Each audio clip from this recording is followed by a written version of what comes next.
think my favorite band is the Rolling Stones and how great they are. I love them. I just love them. Okay. Impressions aren't my strong suit. Hey there, welcome back to True North Reviews. My name is Ryan, and today we are turning back the calendars to 1969 one more time to do an anniversary album review.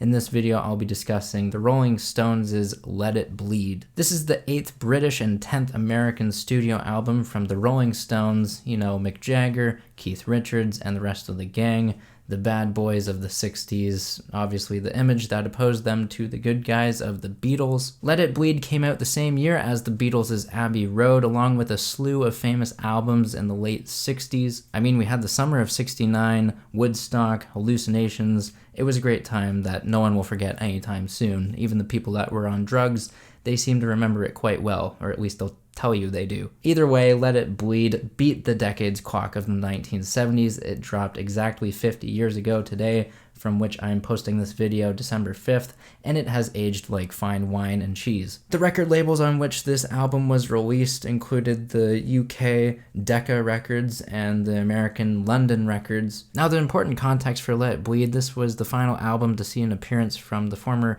guitarist Brian Jones. Prior to the album's release, Brian had become an unreliable source during the recording sessions. Notoriously, with this album's recording sessions, he was showing up intoxicated, he had a motorcycle accident, and then he ended up passing away in 1969. The Rolling Stones' replacement for him was Mick Taylor, who makes 2 appearances on this album here with Country Honk and Live With Me. Mick Taylor is no longer part of the Rolling Stones as of 2014, but I do gotta give credit to the Rolling Stones. They're still together to this date. That's one thing they have over the Beatles. Even if they don't have the revered level of status, they have longevity in their blood, no matter how much of it is transfused versus their own.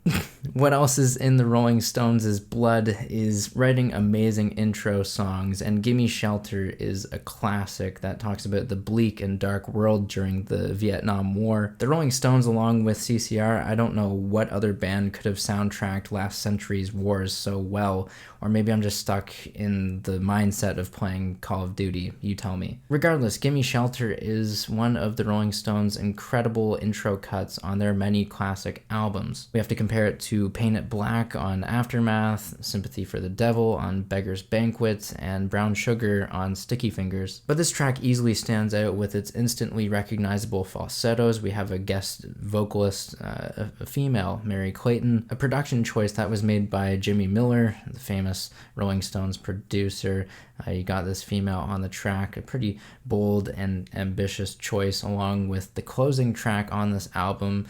We had that choir show up on You Can't Always Get What You Want. This song is also ambitious for its runtime being over 7 minutes, and we have a French horn on this song that opens it. The most interesting thing about You Can't Always Get What You Want is that it was recorded during the Rolling Stones' previous album during those sessions with Beggar's Banquet in November 1968. And I have to say, it's one of my favorite Rolling Stones songs. It's just one that has a long length to it, but it's definitely justified. It's always moving, it's dynamic with each of its parts. The texture of the song is always changing, the dynamics are always in a state of flux. It's one of the most compelling and classic songs ever to be written by the Rolling Stones. It's so timeless. They talk about getting what you want versus what you need, which is a pretty cliched topic nowadays, but this song was laying the foundation for what this convention would be to be passed down to each generation afterwards. And that's the powerful thing about this song. It connects to the values of each and every generation, even mine 50 years later. It's about finding something to connect with, something to relate to. It's not about pitting our differences against one another. It's about finding similarities and teaching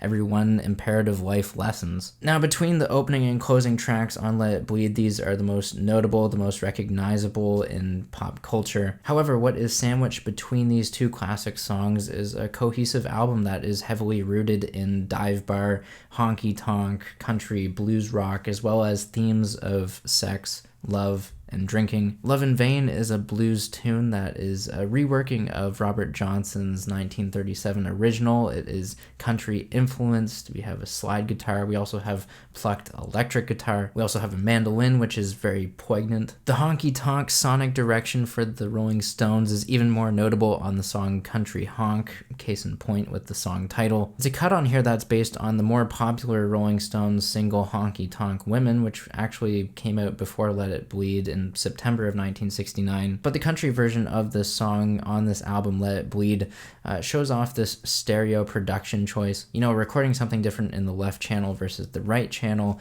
was becoming very popular around the time of the late 60s with the Beatles, the Hollies. So on Country Honk, we have violin in the left speakers and we have the vocals and guitars that are dominant in the right speakers. Coming into the review of Let It Bleed, there were actually a couple songs that I didn't know with Live With Me and Let It Bleed, the title track. I'm glad I did get to check out this record in full because these two songs are pretty great. We have a funky bass line on Live With Me. The other thing that stands out for me on this song is how great the drums sound. The production is stunning for the 1960s. And of course with Live With Me and Let It Bleed, we have Mick Jagger showing why he was a sex symbol of the 60s. His lyrics certainly show that he was not shy. He wasn't going to back down from putting his sexual intentions on the table, being open to his lover on these tracks. Really, this entire album is just Mick Jagger being the epitome of what sex was for the 1940s, as we have this honky-tonk influence. It's a sound that was rooted in the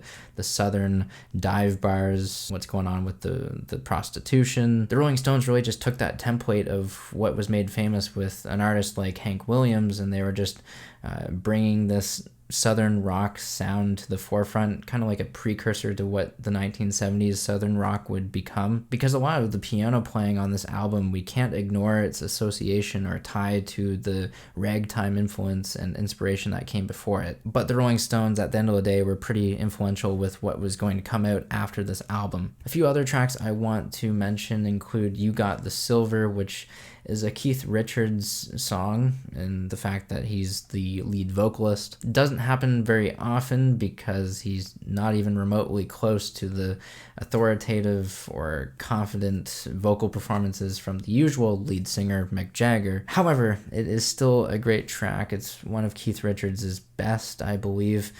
This song was about his then girlfriend, Anita Pallenberg. She had an obsession for black magic, and she had some attraction to some of the other members of the Rolling Stones, so Keith Richards wrote a song about that. And Midnight Rambler is a great track on here. It's a fun one to play along with. I actually performed this with one of my friends, his guitar teacher, and this was fun to play along with. It's a blues rock tune with a swing rhythm, and it's got a nice guitar riff to it. The last song I haven't mentioned in this review, and it's one of my favorites, is Monkey Man, which is like this hard rock predecessor. We have gritty and abrasive guitars with a strutting and confident swagger to Mick Jagger. But yeah, with Let It Bleed, this is a great album. It stands the test of time, at least 50 years after its release. The production is great.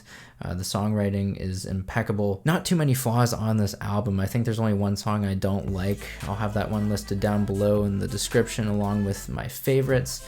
But yeah, this is a great album. Make sure you sound off down below in the comments. Let me know what you think of the Rolling Stones' Let It Bleed. Leave a like. Subscribe if you're new in town. Thanks for watching. And as always, have a rockin' day.